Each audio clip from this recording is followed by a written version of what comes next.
Today, I am Dr. Ronald L, one of the founding members of the Scoliosis Research Society. President Wilton H asked me as a committee of one to devise a means of celebrating and commemorating the 20th anniversary of the Scoliosis Research Society. This videotape was produced for that purpose. In order to trace the roots of our society and to follow its growth and evolution, I have asked the 5 secretaries to reflect on their term of office and to briefly tell us some of the significant trends, problems, popular items, serious events, humorous anecdotes that occurred. Let us begin by asking Dr. Kane to explain how and why the society began. Had there been any previous attempts to organize the society? Thanks, Dr. DeWald. Actually, the society began as a concept when Dr. David Levine made the suggestion that a scoliosis society was a worthwhile idea at the conclusion of a continuing medical education course on scoliosis that was given at the University of Minnesota at the Mayo Memorial Auditorium. The course faculty consisted of many of the individuals who subsequently became founding members of the Scoliosis Research Society later, and Dr. Levine's idea was immediately accepted as being worthy of further effort. At the meeting of the American Academy of Orthopedic Surgeons held at the Palmer House in Chicago in early 1966, an organizational meeting was gotten together, and John Moe was acclaimed as the man who should first lead the society.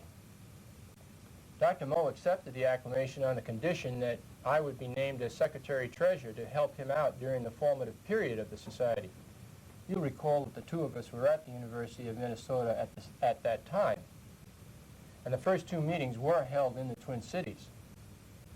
Here is the program for the first annual meeting of the Scoliosis Research Society, which was held Friday and Saturday, June 10 and 11, 1966, in the Deal Hall Biomedical Library on the University of Minnesota campus. It is interesting to note that there were 5 formal papers and 1 movie given at that first meeting, and the rest of it was devoted to work sessions on such topics as terminology and methods of evaluating results. There were 2 sessions on the Constitution of the Society, and it concluded with an open forum moderated by Dr. Goldstein. Here is a formal portrait from that meeting, and there were 35 in attendance at that first session. At the beginning, the Society's president served for 2 years' time, and since the first meeting in 1966 was considered a founding meeting, John Moe presided over the organization actually for the first 3 meetings, with the 3rd meeting being held in Houston, Texas. Paul Harrington and Jesse Dixon were our local hosts, and we visited the Texas Institute of Rehabilitation and Research during our stay. All in all, attendance was close to 100. In this candid shot, you can see Dave Levine, Claude Lambert, Ed McDonald, Burke Curtis, Bill Von Lockham, Ivor Lawson, and John Moe. This is my back, and Paul Harrington is arranging us for the photographer. And here is John Hall, and in the background, Lou Goldstein. As you know, swimming has always been a big part of the Scoliosis Research Society meetings, and we've always had our own relay teams. And the society's been broken up into such teams as the idiopathics, the congenitals, and the neuropathics. And here's one of our early swimmers, Vern Nickel, trying to compete with one of the statues at the beautiful Waugh Hotel in Houston. I remember the swim teams, but turning from that aspect of the SRS, were there any important decisions that you felt were taken during the first few years of the society that have had a lasting impact on the society and the way it functions? The first decision, and this was one that caused some very hot debate at times, was whether the organization should maintain a clubby or closed type of atmosphere, or whether it should become a research society in the truest sense of these words, with broad responsibilities to educate and perform research in the area of spinal deformities. The decision was to shoulder these responsibilities and bring in appropriately qualified physicians and surgeons into the society, and thereby broaden the base of knowledge with new and innovative ideas and concepts. Had the society moved in the other direction, to remain sort of a small, exclusive club, the meetings surely would have become stale and moribund. Without a doubt, in my opinion, That was the most important and crucial decision that the founders of the SRS ever made. And the vitality of the society today is evidence that that was the correct move. And I would like to end on a personal note by saying that I very much appreciate having the opportunity to participate in this 20th anniversary party for the Scoliosis Research Society. It is all the more a source of pride since I was there at the founding and helped watch it during its first steps. It has been a joy to watch it grow and to mature in the same way that one enjoys seeing a child develop its own personality. Thank you very much. Bill, it's been through your organizational skills and personal inner drive that the society got off to a great start. Thank you. Our next secretary was Dr. David B. Levine. Dave, Dr. Kane has mentioned that you planted the seed for our society in 1964, and I wondered if you have any comments concerning that before telling us about your 4 years as secretary of the society. Thank you, Ron. It was my teacher, John Cobb, who stimulated me to improve communications in the scoliosis field. As you remember, in those days, the big chiefs dictated the treatment of scoliosis. There was little room for discussion or dissent. In 1964, I presented my idea about a scoliosis club to Vernon Nickel. Nick was the one who gave me enough courage to propose this organization at a meeting in Minneapolis. I was only a resident at the Hospital for Special Surgery at that time. Dr. Philip D. Wilson Sr., on the left, counseled me how to organize the beginning of this society. My good friend and colleague Ramsey Straub gave me insight, support, and encouragement. But it was John Moe who really carried the banner, while Paul Harrington coached from the sidelines. I took over the reins as both secretary and treasurer in 1971 in Newington, Connecticut, at our 6th annual meeting. Dean McEwen was president. I had little experience in organizing a national meeting and was helped tremendously by Dean. I saw the need for an information pamphlet on scoliosis for children and drafted our first pamphlet called Scoliosis, What's That? I actually dictated this pamphlet while commuting one day from my home to the hospital. Here were our members in 1971. On the left of John Moe is Philip Zorab, who was the presidential guest speaker. I first met Philip in 1968 at his second scoliosis symposium in London. Following that, we became close friends and communicated often about scoliosis until his death in 1983. This was the big meeting for me, which took much preparation as it was our first international meeting. Following the Gothenburg meeting, we planned a short meeting in Lyon, France. Here's the group in Gothenburg, hosted by Alf Knockinson, who is at the extreme left in the front row. As you will note, in the front row, overshadowing everybody, is Bob Winter, who was our president-elect, and on his left, Paul Harrington, the president that year. During the preceding year, Alf Knockinson and I spoke by phone between New York and Sweden many times.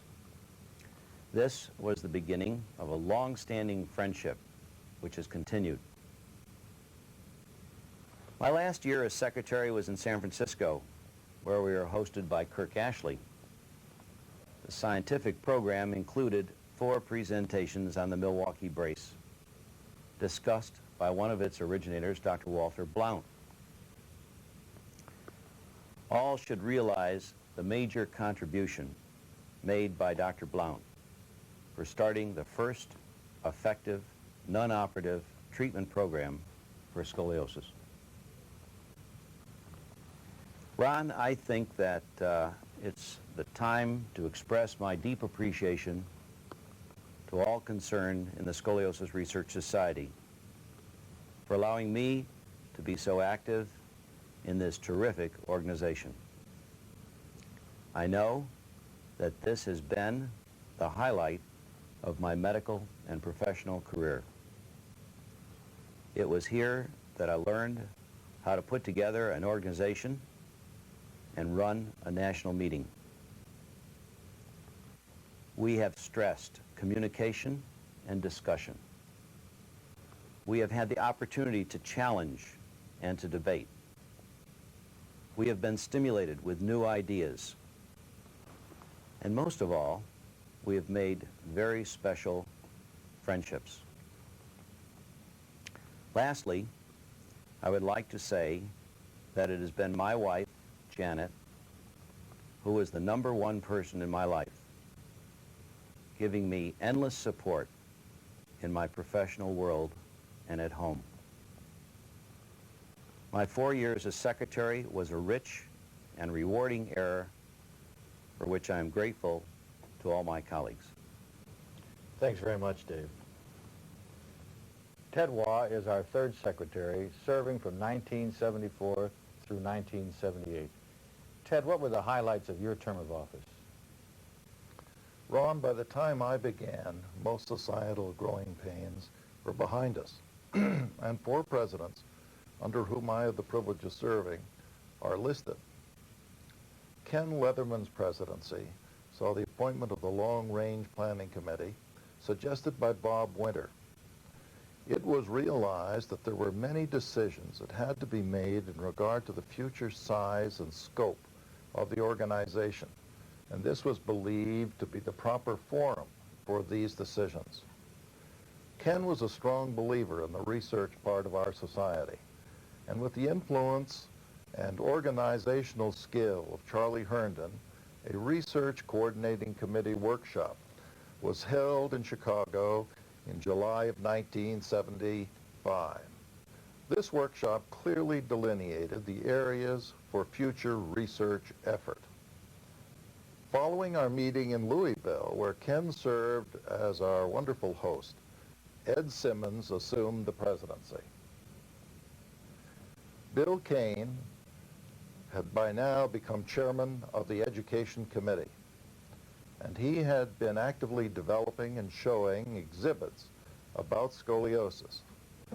Ed was very encouraging of these efforts and asked that a protocol be developed on school screening in conjunction with the various centers already carrying out early trials. We had done some prototype work on Lightcast for Merck Sharp and Dome, and I had the opportunity to suggest to them that support of school screening might be a worthwhile endeavor for their corporation. Great deal of thanks should be given by us to John Lyons, president of Merck, for his financial support. President-elect Kirk Ashley was asked to enlist the assistance of the American Academy of Orthopedic Surgeons in this activity, the results of which appear to have had a marked effect on scoliosis treatment throughout the world. After our meeting in Ottawa, Lou Goldstein became our next president. Unfortunately, because of his health, it was not possible for Lou to continue, and he asked Kirk Ashley to take over the responsibility of the presidency. Kirk immediately prepared for the combined meeting with the Japanese Society to be held in Kyoto in October, to be followed by the regular society meeting in Hong Kong. These were important meetings for scoliosis research in Asia, and while the major thrust was properly scientific, Kirk and Betty Ashley did find some time to assist Professor Kengo and Mrs. Yamada with social activities. President Ashley had an immense influence on the Scoliosis Research Society because of his almost 2-year term of office and his concurrent membership on the Academy Board of Directors.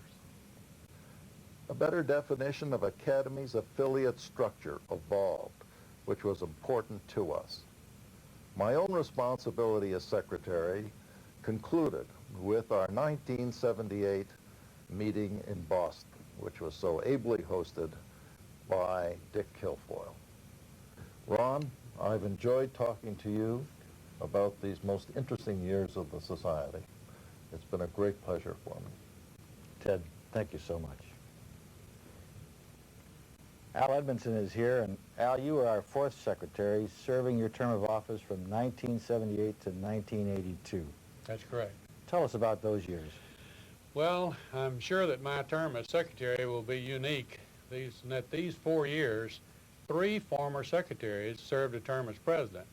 These were Dave Levine, Bill Kane, and Ted Waugh, with Gordon Armstrong of Ottawa as my 4th president. I was very fortunate to work with these fine gentlemen and very much appreciated their help and their experience. Well, tell us what went on. Well, to begin, in 1979 in Seattle at the Washington Plaza Hotel with Mar Mullen as local host, Dave Levine started the practice of breakfast business meetings for members only each morning. This gave us more prime time for business, allowed relative privacy for the members in their deliberations, and added an additional 1 hour each day to the recorded meeting time. And this, to my knowledge, has been continued by all subsequent presidents, as it was very successful. Now, the second president, Bill Kane, in Chicago in 1980, had you as a local host, as you remember, but he made most of the secretary's arrangements himself, including printing the program. The Kane program was the long, thin one, and this was the one and only. It was loudly dropped subsequently and has been a source of quite a bit of amusement to Bill. Could you tell us about the treatment patterns that happened during your term and the scientific advances or similar other items of interest? Yes, there probably were 2 areas of development or change that were notable during this time span. Segmental spinal wiring, especially intralaminar wiring, came to be widely discussed and widely used. On the non-operative side, electrospinal stimulation was a hot issue, a hot topic. Could you expand on this? Well, I have a small tale to tell about that, about electrospinal stimulation, which was the subject of one of 3 debates which was planned by John Hall for Bill Kane's and your Chicago meeting. Wally Babechko, the implantable electrode specialist, and John Brown, the surface electrical stimulator, 2 authorities and real proponents of this system, took the affirmative of the question, which was proposed by the moderator: will electrospinal stimulation replace bracing for non-operative treatment of scoliosis? Bill Bonnell took one negative spot, and at the last minute, when no one else would take the other negative spot, I was talked into taking it against my better judgment. Babechko and Brown, as you might expect, gave brilliant, scientifically supported arguments, and in between these 2 speakers, Bill Bonnell told the audience everything that both of us knew about Milwaukee braces, Wilmington braces, and other brace results, any other brace results that we could find anywhere. So I already knew that I couldn't add anything by playing it straight.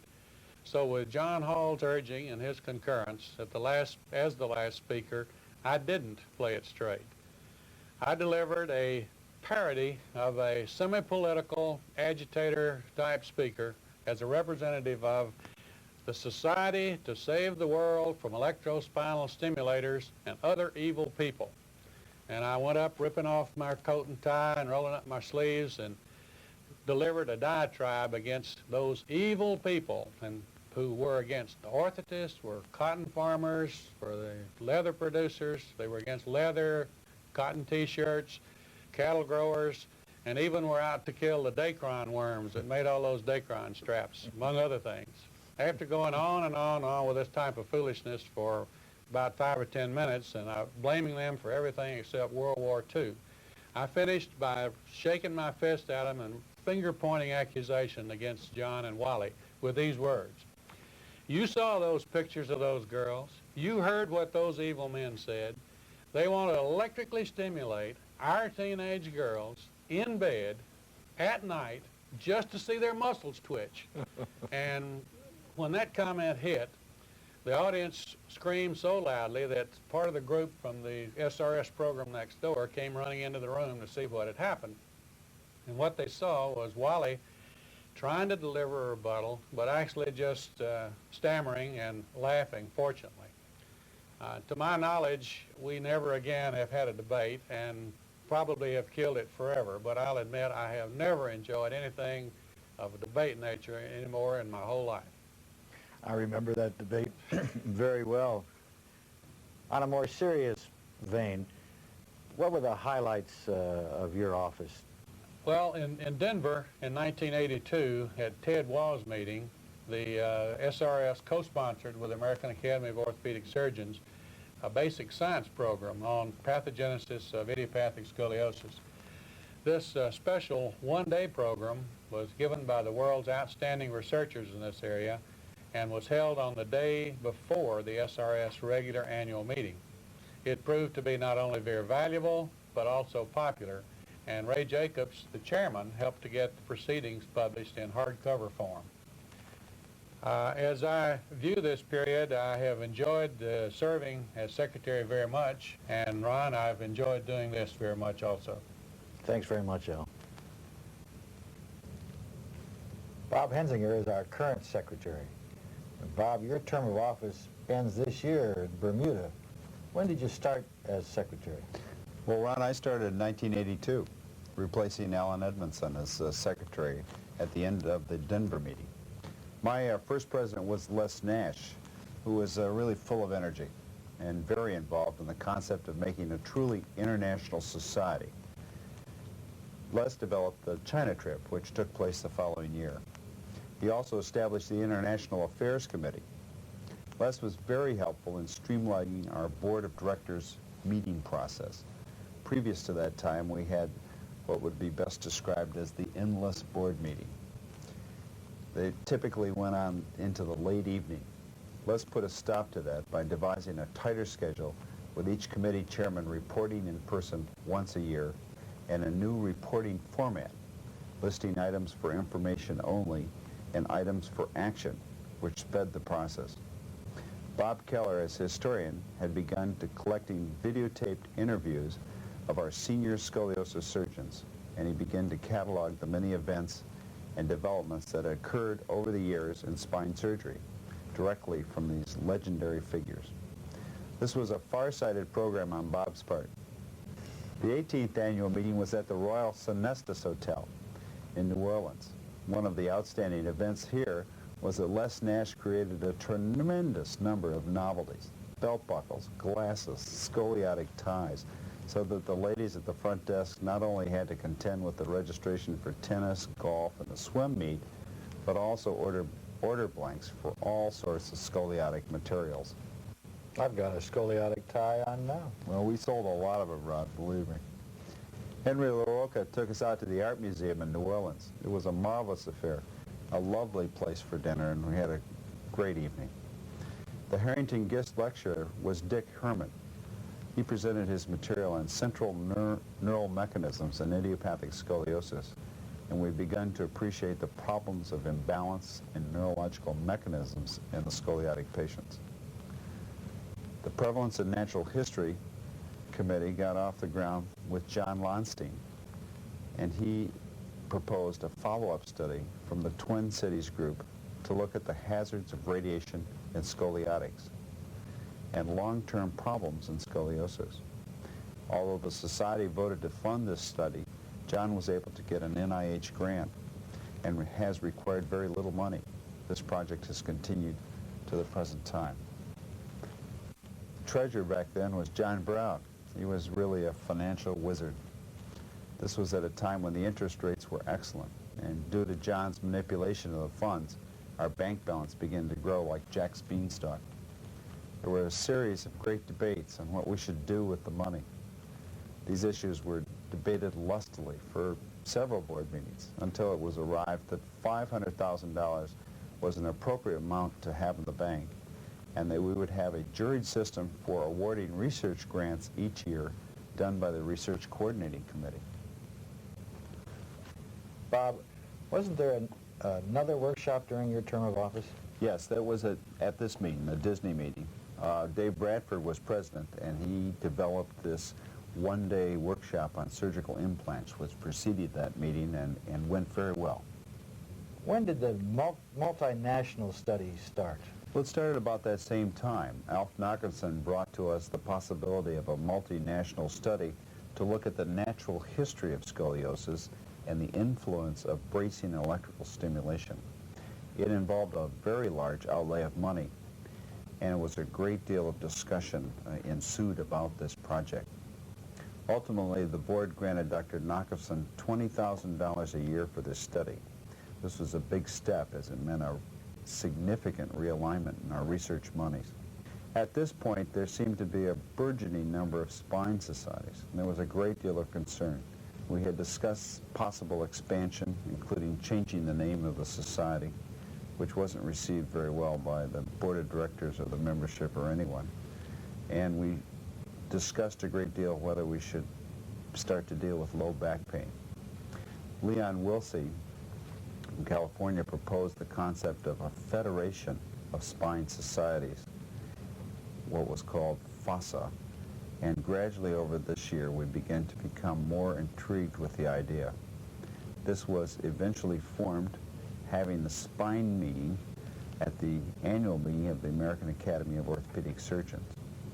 The first meeting was in 1986 at the Academy AAOS meeting. Our 10 best papers were presented, and it was a very successful meeting. Coronado was a lovely site, and we had an excellent time. However, Dr. Bob Gillespie tried to kill me with a golf cart. He dumped me right out of the parking lot with a big sharp turn.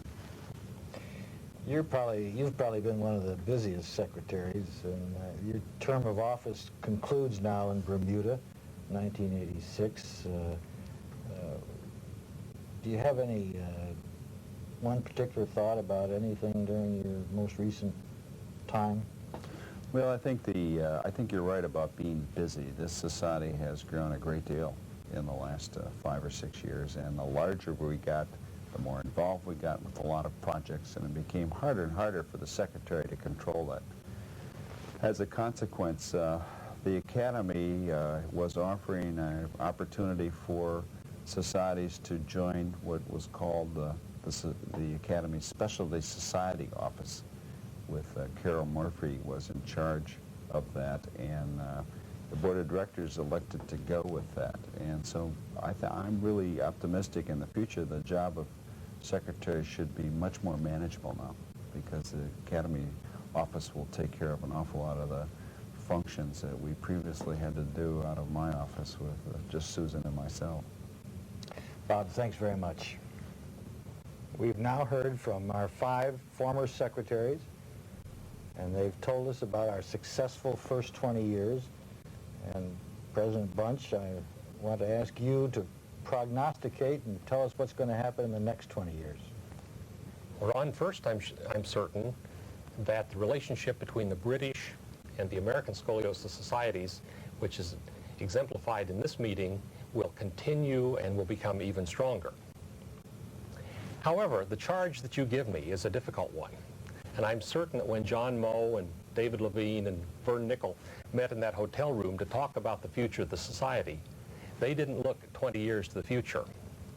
So I think if we're going to think in 20-year time spans, we should start with something that was made at the same time they were talking about this society. And then, if we can remember anything, we'll see what predictions we develop. What an excellent idea. I predict that in 20 years, the interdependence of the central nervous system and the axial skeleton will be much better understood. Electrical stimulation, if used at all, will be directed to the central nervous system and not to the peripheral tissues. About 20 years ago, in a different setting, one of our founders, Dr. Wally Blount, advised people not to throw away the cane. In the same sense, 20 years from now, we will not throw away orthotics. However, the indications and the methodology will be sharpened, and severely rationalized. I predict that in 20 years, the thinking part of surgery will be more directed toward the biology and much less toward mechanics and metallurgy. We will be thinking about the directing of cell populations and the development of cells and their migration to influence spinal fusions. Congenital scoliosis will be increasingly treated with epiphyseal plate transfers to provide more nearly equal growth. And even if all of these predictions are wrong, I am certain that 20 years from now, the Scoliosis Research Society will continue to have as its members men and women who are intently devoted to research in the problems of spinal deformity and who are demonstrating excellence in the treatment of these difficult patients. And Ron, you and I will be senior members then to be sure that that happens. I have no doubt about that. Thanks very much, Will. Well, we've heard from our secretaries for the last 20 years of our successful society, and President Bunch has given us a prognostication of the next 20 years, and I'm certain that what he says will come true. I hope you've enjoyed our 20th anniversary party, and we look forward to seeing you 20 years from now. The Scoliosis Research Society is a nonprofit professional organization made up of physicians and allied health personnel. Their primary focus is on providing continuing medical education for healthcare professionals and on funding and supporting research in spinal deformities. Please visit srs.org for further information.